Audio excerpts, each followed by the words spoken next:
Вітаю усіх на каналі Білоруські урбаністи. Я знаходжусь зараз з вами на території Вроцлавського стадіону, який побудували к Євро 2020.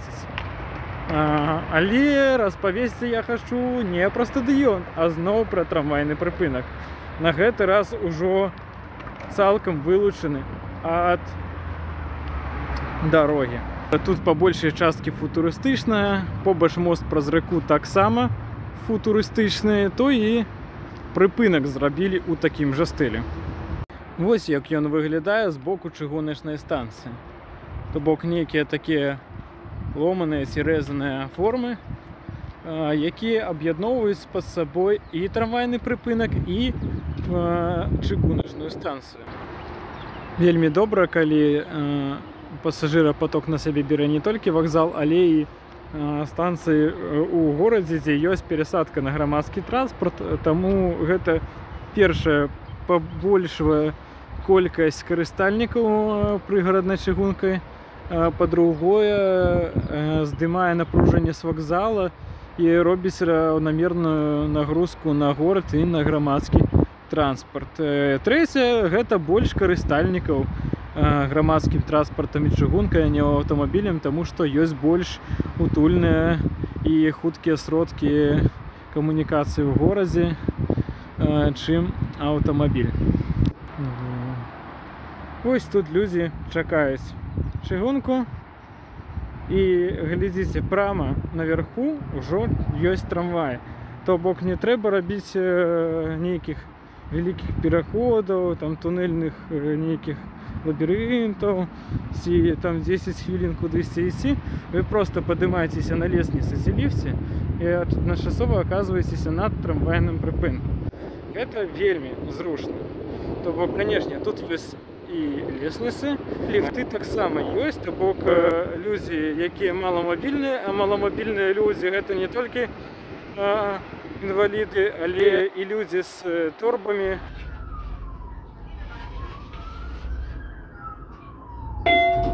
Pierwsze piętro.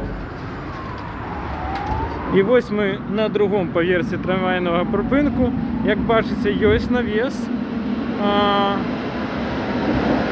ёсць табло, няма ніякіх аўтамабіляў і так далей, таму што прыпынак цалкам вылучаны, і гэта зручна.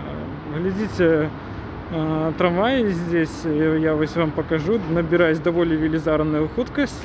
І чалавек, фактычна, кажу, адзін раз праехаўшы на ліфце, з цягніка адразу трапляе у трамвай. То бок выходзіць і трапляе ў трамвай, які ідзе ў накірунку цэнтра горада.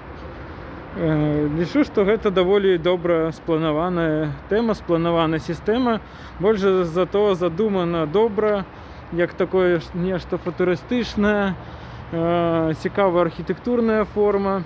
На жаль, я бачу, што абслугоўванне нулявое, таму што я разумею, што тут шмат бывае фанатаў і так далей, але практыку разбітых вокон, разбітага шкла, тэорыю чамусьці не саблюдаюць, таму што я бачу шмат графіці. Я так разумею, што тут павінны быць сідушкі, але іх ці скруцілі, ці фанаты, ці там хуліганы зруйнавалі. Ну, то бок, канешне, футбольныя фанаты, ну, бываюць розныя. Часцей за ўсё, я думаю, гэта культурныя людзі, але бываюць і такія. Як бачыце, інфармацыйныя стэнды ўжо таксама знішчаны фактычна. На жаль, таму што аб'ект пабудавалі недаўна, але за ім не даглядаюць, ну і он знаходзіцца на мяжы гарадской. Але зроблен дабротна, як бачыце, ўсё з бетона, і фактычна, ну, выглядае вельмі эфектна, гэта першае.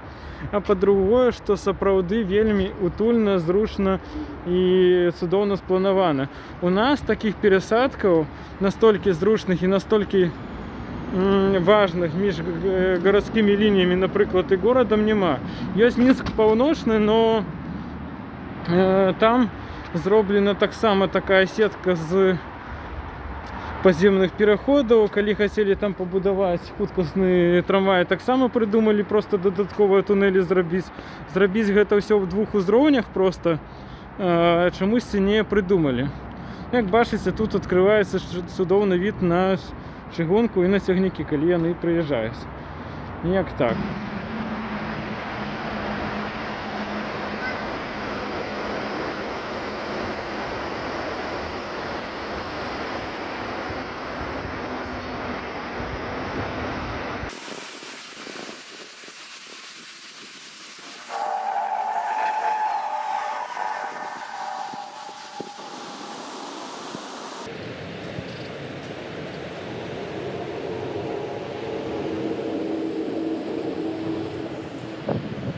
Табло працуе, можна побачыць, калі прыедзе трамвай.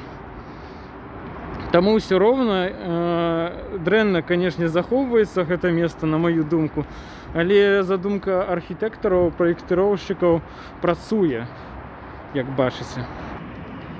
Глядзіце, нават старыя мадэлі трамваяў, дзякуючы добрым рэйкам і вылучаным путям, вельмі хутка едуць.